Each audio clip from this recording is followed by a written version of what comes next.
Sa mga pangenot na barata, 19 anyos na lalaking PWD kidan sa pananaksakan sa diring kadugo sa Daraga-Albay. 4 arestado sa magkakasway na bypass operation sa Bicol. Labisang gatos na personalized kan PNP Bicol nagpasairarom sa surprise drug test. Prosesyon kan replika kan itom na Nazareno Salbay dinagsanin mga deboto. Asin, pansa paralan piglunsar kan gobyerno probinsyal kan Sorsogon.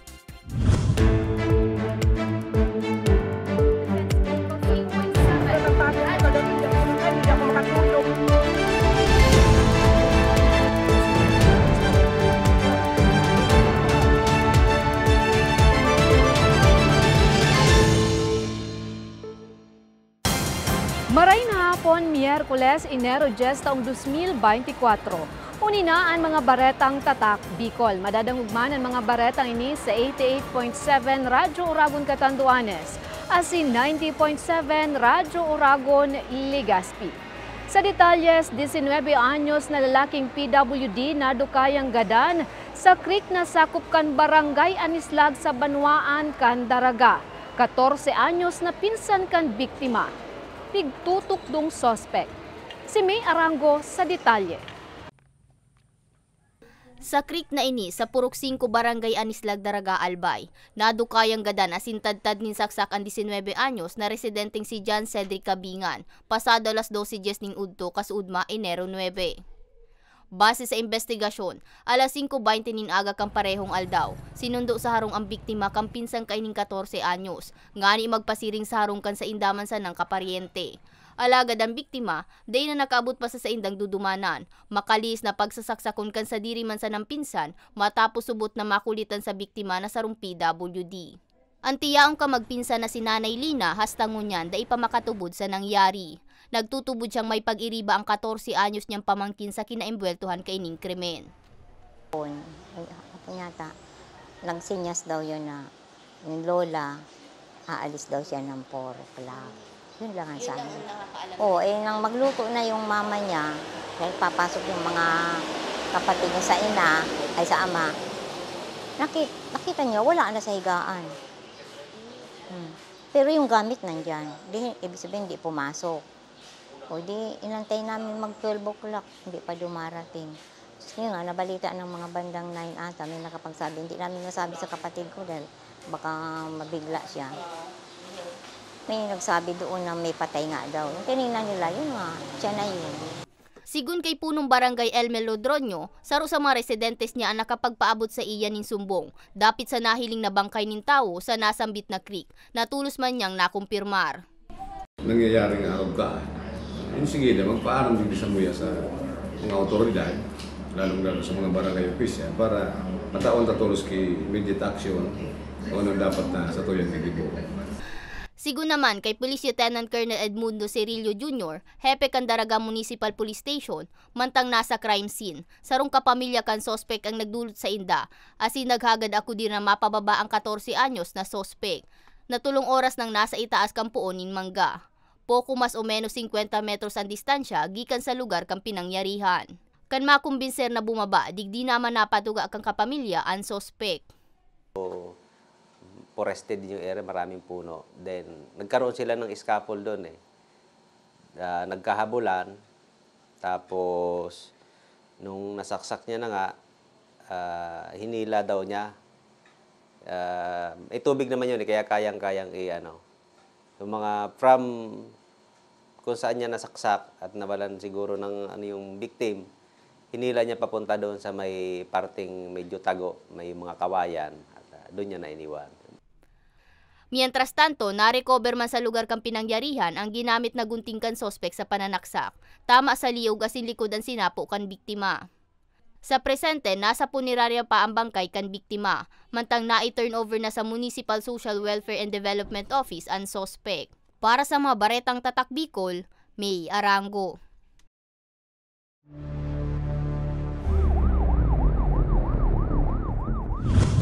Apat arestado sa magkakasuway na operasyon kontra droga sa Camarines Sur, Masbate, Asin, Albay. Si Nomer Corporal sa detalye.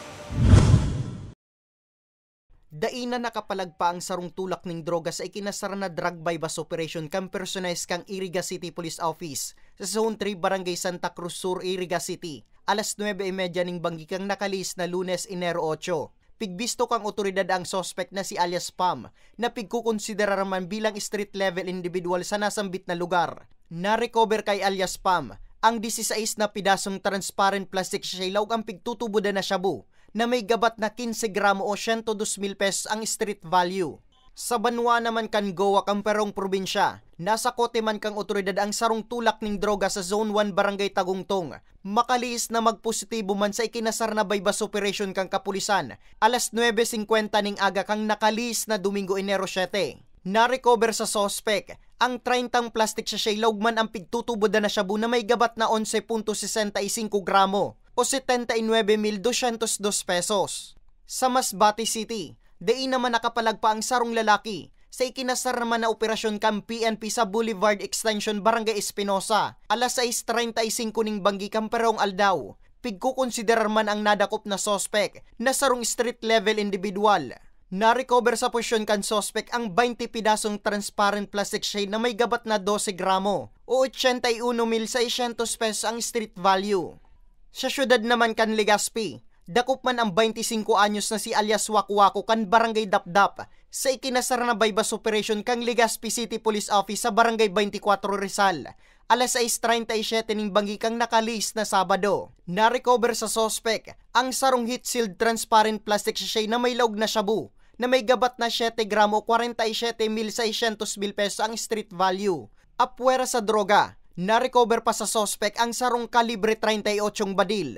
Most of the time, dahil snappy po yung mga operative natin and madali nilang ma-monitor ang movement, kung pasain, and dahil matatawaran na sa idang effort kung paano nila yung ma-monitor or surveillance ba, kung sa mabagsak, si sa masakay, or nasa sa indang diskartinan. But ang pinakamagayon is nakuaninda ito and dahil na po may makagamit na illegal drugs. Kasong pagbalgar sa Akta Republika 9165 o Comprehensive Dangerous Drugs Act of 2002 ang pigkakatubang na asuntukan 4 na suspitsado. Mantang kasong pagbalgar pa sa Akta Republika 10591 o Illegal Firearms and Ammunition Regulation Act ang idudugang na kaso para kay alias Wakwaku, huli sa na-recover sa iyang badil. No space for the dealers ng illegal drugs. Coordinated po ang satuyang mga PNP sa other law enforcement agencies, sa mga personalities na pwede po na maglaog digdi sa Region 5. And sa mga kababayan taman, make sure po na tabangan po nindo kami na mapuho na ining illegal drugs digdi sa komunidad ta. Ini ang saro sa kausa kang krimen na yun ang pigbabantayan tanday mangyari sa to'y mga pamilya. Mientras tanto, kang nakalis na taon, nakapagtala ang PNP Bicol ng 989 operasyon kontra illegal na droga, kung saan nakapag-aresto sindaning 1,076 na individual, mantang 90,363,650.56 pesos o 90,363,650.56 pesos ang total na na-recover na droga sa mga ini. Para sa mga baretang tatak Bicol, Nomer Corporal. Sa katakod na barata, labisang gatos na personahes kan PNP Bicol pigpa sa irarom sa surprise drug test bilang pagtaong suporta sa anti-drug campaign kan PNP. Si May Arango sa detalye. Total na 112 uniform as in non-uniform personnel sa Camp Simeon Ola ang nagpartisipar sa random drug testing kang komandansya kan nakaaging Lunes, Enero 8. Sigun kay Lieutenant Colonel Maluca Lubakib, tagapagtaram kang Philippine National Police Bicol, ang nasambit na random drug testing ang sa indama na paagi nga ni maipahiling na desidido sindang labanan ang paglakop kang illegal na droga urog na sa rehiyon. Dugang pa niya, taon-taon maninda inimpig kukundusir.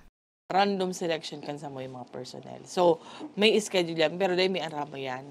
Kung halimbawa kami, 500 kami digdi sa camp, sa regional headquarters, 1/4 ka iyan, pwede po na drug testing.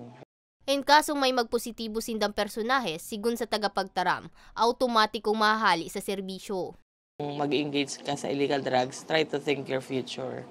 So, nakasalalay po sa pagiging malinis ng isang PNP personnel or even a government employee na never engage sa illegal drugs. Nakatala na magluwas ang resulta kang eksaminasyon antes pa matapos ang presenteng semana. Mientras tanto, pon Enero 5 hasta Enero 8 ngunya na taon, nasa 1,250 gramo na ni siya buwan na kumpiskar kang PNP Bicol o kantidad 8,566,436 pesos. Siya man na sospek ang nagka-arestar. Para sa mga baretang tatak Bicol, May Arango.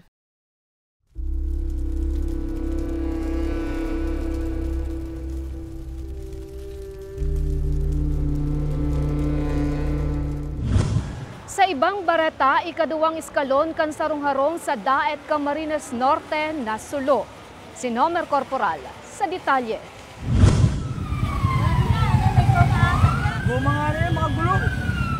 Napatos ning maitom na aso ang porsyon ay ni kan Diego Linian Street, Barangay 7, Daet, Camarines Norte.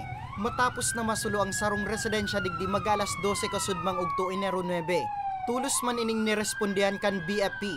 Uminabot sa enot na alarma ang kasulo. Alas 12:40 ning ugto kan makontrol na ang kalayo.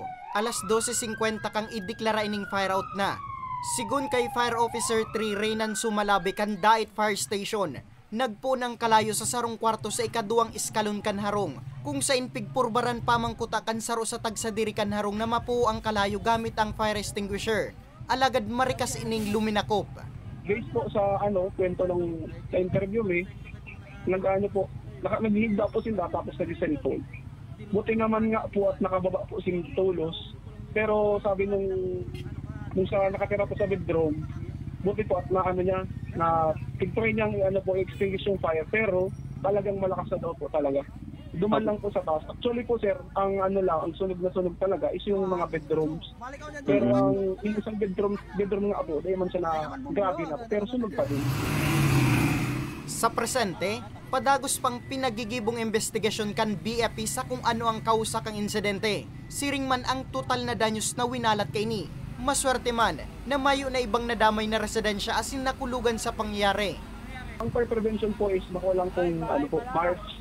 Every day po siyang giligibo sa po yung mga harong, tapos sa po yung trabaho. Kasi nga po, sabi nga ni Paga, prevention is better than cure. So, better na maging vigilant, alert kita everyday, kahit mayo kung sa gabos po na bagay, either sa sulo, sa emergency. Sa datos kang Daet Fire Station, ininang ikaduwang insidente ning kasulo na naikurit sa Banwaan sa paglaog kang bagong taon. Para sa mga baretang tatak Bicol, Nomer Corporal.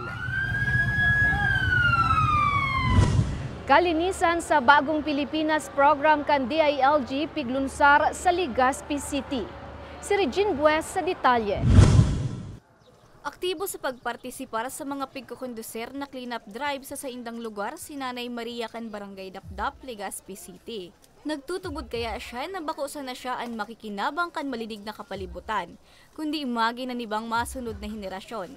Kaya naman dahil niya pinalampas na makasabay sa simultaneous nationwide cleanup drive kan Department of Interior and Local Government o DILG Bicol kan nakaaging Sabado. Pagkakataon po na magtarabang-tabang po yung mga tao dito sa Dapdap. Masaya rin po na sama-sama kami na naglilinig. Nagpartisipar man si Nanay Ellen sa aktibidad, pigpapasalamat niya na igwa kainisa sa indang barangay. Bentahe kaya ang pagkakaigwa ng cleanup drive urog na ngunya na may pag-uuran. Para po ma-maintainer ang kalinigan sa tuyang barangay. Kay puan po, permi kitang maglinig. Maski daibagang mga arog ka ini, i-maintain permi para di magdakul ang mga ati baga para perming malinig. Ugmaman si punong barangay Glen Barcelon sa pagkakapili sa Indakan DILG Bicol na paglunsaran ka nasambit na aktibidad na pig-upod na kalinisan sa Bagong Pilipinas. Sabi niya, dugang ining orgulyo sa Inda. Kulaon na bagay sa Muya na mapili bilang showcase barangay kasi mas na-inspire kami and mas na-challenge kami na sa Muyang na-accomplish. Number one, as cleanest, greenest barangay sa probinsya kang Albay for the last 3 years, 2021, 22, 23. And then top 1 kami on ecological solid waste management program sa Legazpi City for the last 7 years. Mas very challenging isa kasi ang question ngunyan is how do we maintain, how do we sustain? sa mga programang araw kay napiglalansar ka national government, ina nagtutulak sa mo, lalong maghiro, lalong mag-igos, lalong magkasararo, tanganing padagos ming magibo na maging malinig asin magayon ang samuyang barangay. Sigun kay DILG Bicol Director, obheto kan aktibidad na buhayon ang espiritu kan pagkaburunyog asin bayanihan sa lambang barangay para mas mapagayon asin mapalinig ang kapalibutan. Nagiging giya man ang aktibidad nga ni mas tawan importansya kan mga namamanuan ang kalinigan. I-raise natin yung awareness ng mga tao na gusto nating i-revive yung bayanihan spirit na responsibility natin lahat na maging ma-maintain ang cleanliness and ng ating environment. At lalong-lalo na i-revive natin yung dati pa nating ginagawa nung unang panahon na nagkakaroon talaga tayo ng bayanihan spirit sa paglilinis. Pagbibida kan direktor, bako ini simpleng cleanup drive hulita magkakaegwa man ni recognition as in awarding sa bilog na nasyon para sa cleanest provinces, cleanest cities, cleanest municipalities, cleanest barangay in highly urbanized cities, cleanest barangay in independent component cities, cleanest barangay in 1st to 3rd class municipalities, cleanest barangays in 4th to 5th class municipalities kung saan makakaresibin ng insentibo ang mga mapipili. Arog kan 50,000 pesos asin plaque para sa top 4 sundo top 10. 100,000 pesos para sa second runner-up, 200,000 pesos para sa first runner-up, asin 500,000 pesos para sa national winner. Ito po ay nationwide search and gusto nating i-recognize ang mga magagandang pag-iimplementa ng kalinisan sa bagong Pilipinas. Mientras tanto, presente man sa aktibidad sin the VFA Bicol Fire Chief Superintendent Ricardo Perdigon, PNP Bicol Director Police Brigadier General Andre Dizon, BJMP Bicol Jail Chief Superintendent Joel Superficial, DENR Bicol Assistant Director for Technical Services na si Attorney Ronel Sopsop. Para sa mga baretang Tatak Bicol, Regine Bue. Prosesyon kan replika kanito na Nazareno Salbay, tinagsanin mga deboto. Pan sa paaralan, piglunsar kan gobyerno provincial kan Sorsogon. Asin labi 200 na estudyante, tinawanin kanya-kanyang portrait na ipigkurit kan sa diri para tukdo na nakapasar sa LED.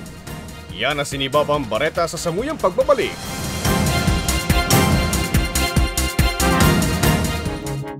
Tucked away in the province of Albay, known for its perfectly shaped Mayon volcano,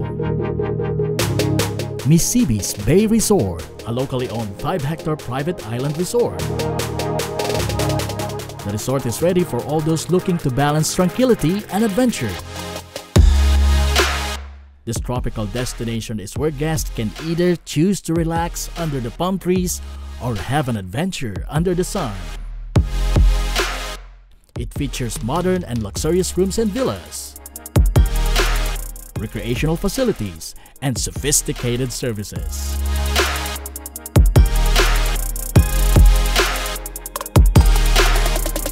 Come and experience Misibis Bay Resort, your tropical island getaway.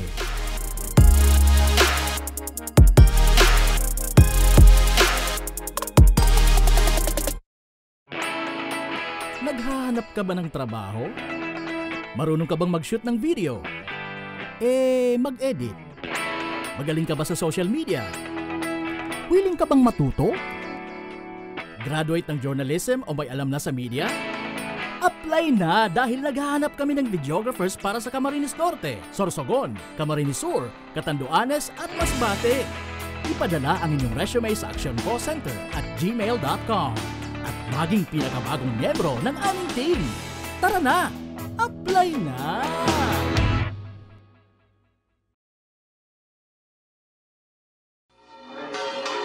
Sa tahaw kan pandemya, sa ibong kan mapusog na bagyo, asin pag-alboruto kan bulkan, nung kanya kitang pinabayaan, sa panahon manin pagtios o kaugmahan, an mapagpadabang manto ni Inang Peña Francia, danay tang namamatean. Siring man, kan sa tuyang sa diring partido sa Kongreso, an Ako Bicol Party List, katabang na kasurog pa.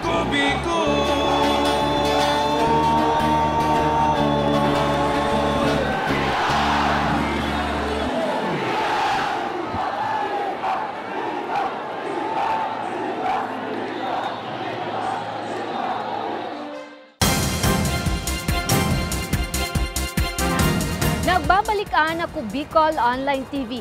Sarong miyembro kan CTG voluntaryong nagsuko sa otoridad sa Sorsogon. Si Nomer Corporal sa detalye. Voluntaryong suminuko sa personalis kang 2nd Police Mobile Force Company Sorsogon. Asin Bulusan PNP ang sarong dating miyembro kang Communist Terrorist Group o CTG sa Bulusan, Sorsogon. Alas 11:45 ning aga kang nakalis na Domingo, Enero 7. Pigbisto ni Police Captain Rocky Dinulong kang 2nd PMFC ang suminukong rebelde ni si alias Ramil. 37 anyos sa sinresidente kang nasambit na lugar. Nasubot miyembro kang kilusang larangang Guerrilla Substation 2, Sub-Regional Committee na nag-ooperar sa Albay asin Sorsogon. Kasabay man kan sa iyang pagsuko, ipig-turnover man kaini ang 38 revolver na kargado ning 5 bala. Ang sabi na po sir ay ayaw niya daw po sa dati nga sa pagiging kasama. Grabe na daw po ang kondon, ang violation na ginagawa, tapos lahat po ng sinasabi po nila ay hindi po natutupad. Mga leader nila. Tsaka po rin po, hindi nagdalawang isip po na sumuko po sa atin. Siringkan mga nagkairinot na CTG na nagbaliklado na sa gobyerno. Ipinaisiraro man si alias Ramil sa Enhanced Comprehensive Local Integration Program o ECLIP. Sarong dugang na asistensya na makakatabang sa pagbabagong buhay niya. Ngayon, sir, ito po ang mensahe ko sa kanila na ang programa ng gobyerno ay magiging daan para sa lahat sa mga rebelde na nag-aantay na oportunidad at pag-asa na handang ipagkaloob ng ating pamahalaan bilang tulong sa kanilang pagsisimula muli. Base sa datos kang nakaaging taon, igwasindang 5 CTG na napasuko. Mantangunya na taon, si alias Ramil ang pinakaprimerong suminuko sa sendang unit. Para sa mga baretang tatak Bicol, Nomer Corporal. Prosesyon kan replika kan itom na Nazareno sa Albay dinagsanin ginatos na deboto. Si May Arango sa detalye. 25 taon ng deboto kang itom na Nazareno ang 57 anyos na si Tatay Sani Renyola Kamaruroy Daraga Albay. Sa 2 dekadang ini, kadakol subot ang naging pagbabago sa dalagan kang buhay niya. Kaya tuyong Enero 9, dahi niya nanggad pigpapalagpas ang pagsabay sa prosesyon sa saidang banwaan para sa pistakan itom na Nazareno. Istorya niya sa kada pagsabay niya sa prosesyon, nakatuudan niya na anday pagsuulot ng tsinelas na simbolo kan sa iyang dayupot na pagpapasalamat sa mga biyaya kang itom na Nazareno. Dumaan ako sa hirap na daan, ibig siya madilim. Ngayon, yung pagpunta ko, maglapit ko sa Black Nazarene, doon nagsimula ang stepping stone ng aking pagsimula. Sa Bicol, saruan banwa ang kandaraga sa may pigpoprosesyon na itom na Nazareno, asin may ginatos na deboto kaini. Pigdadayo sa banwaan ng The Black Nazarene Chapel sa Barangay Ilawod 2. Alas 5 kasuudma kan puunan ng prosesyon digdi. Gikang Barangay Ilawod, nilibot man kang mga deboto ang sentro kan banwaan.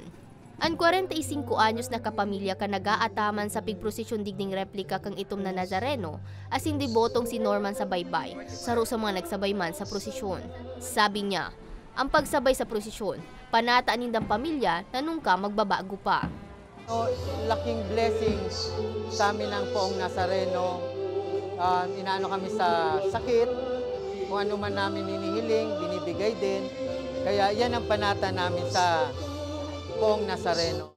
Katakod kay ni, ugmama ng mga deboto na nagbalik na ang prosesyon para sa pistakang itom na Nazareno, matapos na maparalisar nin tulong taon huli sa COVID-19 pandemic. Para sa mga baretang tatak Bicol, May Arango. Pan sa paaralan, piglunsar kan gobyerno probinsyal kan Sorsogon. An obheto kan programa. Aramon sa report ni Danica Garcia. Ngani magkaigwanin mabaskog na salud ang mga estudyante sa probinsya kan Sorsogon, piglunsar kan gobyerno probinsyal ang pan sa paaralan kan nagtalikod na Enero 4 sa banwaan kan gubat. Nangenot sa distribusyon kan mga tinapay si Gobernador Jose Edwin Buboy Hamor. Sigun kay Hamor, ang pan sa paaralan parte pa kan sa iyang 7K program o kalikasan, kadunongan, kabuhayan, kalusugan, katrangkilohan, Kalinigan asin Kagandahan program na sa iyang pinuunan kan siya ang alkalde pasanaman kan banwaan kan kasiguran. Pagbibida kan opisyal, bako ini simpleng tinapay sa naman hulit a vitamin-enriched bread an mga ini. Apwera sa tinapay, nananauman sindanin bag, school supplies asin uniforms. Basic na programa like kabuhayan, kadunungan, kalusugan, katrankiluhan, kalinigan, kagandahan, and kalikasan. So itong 7 na nakapalaman sa programa ng Kapitolyo, no? Naumpisan ko to from the very start na ako ay mayor kasi talagang nakalatag na ako. So gusto ko bilang gobernador, hindi trial and error. Sakop kan programang ini ang mga estudyante sa kindergarten sundo grade 6, nagikan sa 14 banwaan kan probinsya. Ito pinag-isipan at ginagawa at gusto ko na maramdaman to sa pinakapobreng Sorsogon. May gusto akong iparating sa taga Sorsogon at gusto ko ipadama nila na itaas ko ang dignidad ng bawat Sorsogon. Mientras tanto, pinasalamatan man kan gobernador an sa indang stakeholders asin partners na naging dalan man sa trayumpo kan pigbusol niyang programa. Para sa mga baretang Tatak Bicol, Danica Garcia. 200 na estudyante kan sarong universidad sa Sorsogon natawanin kanya-kanyang portrait na ipigkurit mismo kan sa indang maestro na nakapasar sa let kan nakaaging taon. Bistuhon ta siya sa istorya ni Regine Bue.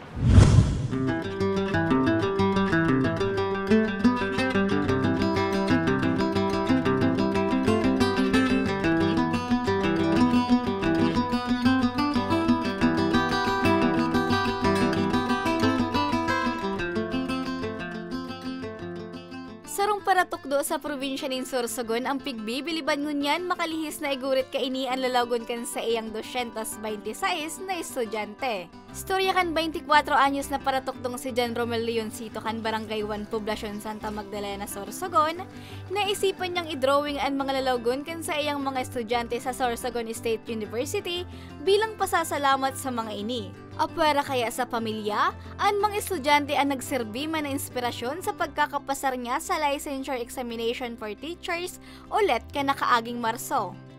Ma-handle ko talaga is tatawan ko ni tigsararo na portrait. However, apat na section dahil man ki advisory class sa college. So, sabi ko, naisip ko na siguro mapili na ako kisaro na section kung arin so pinaka-the best sa kuya. Pero itamit nga na kaklose ko gabos mga estudyante ko from other section. Bardagul na ako sa GC. So very close talaga sa kuya. So ko, baka may magtatampo. May di ko lang ang isusaro na section na kaiba ko sinda. May, sir, nata kami waraki, para kami ki-picture irag sa daan. So sabi ko, naisip ko man na, gibuon ko na lang kaya gabos. Kaso ang iniisip ko man, so time constraint. 226 ito gabos na estudyante. Excluded na sa mga nagdarap sa kuya. Sabi ko, paano ko daw ini magiging? So yun, naisip ko na gibo na lang siya sa dit na instead na araw kini kadakula. So nag-iling ako kay mga resources ko na natatada pa. Duwa pa man ki lima na pa kay araw kay ini. Tapos saro na i3 size so dakula. Pinagbarang ako na lang. Tapos na nga niya ako, nag-doubt ako kung talagang abuton ito. So in order ko pa ini sa online. Sabi ko, pira na days na lang, last day na, ma-finalist na. Sabi ko, dapat day na mag-abot kay Pasko. So yun. And fortunately, talagang natapos ko siya before finals. Aki pa, maging arkitek na ang pangiturugan ni John. Alagad huli sa kapusan pinansyal, pinili niya na sanaan kursong education, hasta sa inian na ukudan niya ng kuguson, padabaon asin pabaskogon. Na talaga ako sa field of arts. Buhay ko na siya. Gari feeling ko mawaraan ako purpose sa mundo kung wala ang art. So yun po. Art is my life na po talaga. Pinaninindigan ko na, so passion ko talaga na makapag-influence, na makapagturo sa iba, lalo na sa mga estudyante. Yun ang iniingatan ko po talaga sa lahat. Maybe kung gaano ko po naging buhay ang art, ganun din po ang teaching. So ngunyan po na nagsisimula pa lang ako sa pagtuturo. Pinagtitirimbang ko po muna sa mga bagay kung paano ko i-incorporate so arts, and nasimulan nga po kaning pag-taok yung mga portraits sa mga bata. Proud parents naman si Nanay Arlene at si Tatay Romel. Daay mandaan ninda na itao ang pangiturugan na korso ni Jan, na hiling nindang mantinidong buhay sa puso kan sa indang akian pagurit, na naging tulay man sa mga nakuha ni Jan na achievement. So grabe po ang pagka-proud talaga namin sa kanya. Yun ang desire talaga ng heart niya na hindi namin naibigay, pero nagawa niya pa rin, na matutunan niya kung paano maihayag yung talagang talent niya para nakilala siya sa mundo nga. Nagulat kami dahil sabi ko, iba magkumilo si Lord sa buhay niya, na kahit hindi namin kayang ibigay sa kanya yung profesyon na gusto niya, nagawa niya pa rin na magawa niya yung mga bagay, makatulong din siya sa estudyante niya. Kasi siyempre nakita ko yung bunga, kasi passion ko din yan dati, hindi lang natuloy. Sabi ko at least may nagtuloy, di ba? Kaya nakita ko ngayon na may mga bagay pala na kahit hindi mo nagawa, sa anak mo na lang na makita mo na yun ang nakapagpatuloy. So very proud din ako, no? Siyempre sabi ko salamat sa Diyos, salamat sa Panginoon dahil nandoon yung kanyang gabay, nandoon yung kanyang provision, ano, hanggang sa napagtapos namin. Sa ngunyan, tapos na ang sarong taon na kontrata ni Jan bilang paratukdo sa nasambit na universidad. Kaya pigtututukan niya muna ang pag-ako nin mga commission-based artworks, mantang pigahalat-halat ang desisyon kan pig-applyan ng eskwelahan, ngani makabalik na siya liwat sa pagtukdo. Para sa mga baretang Tatak Bicol, Regine Boy. Asin yan ang katiripunan kan mga baretang Tatak Bicol. Ako si Jen Nunez. Salamat!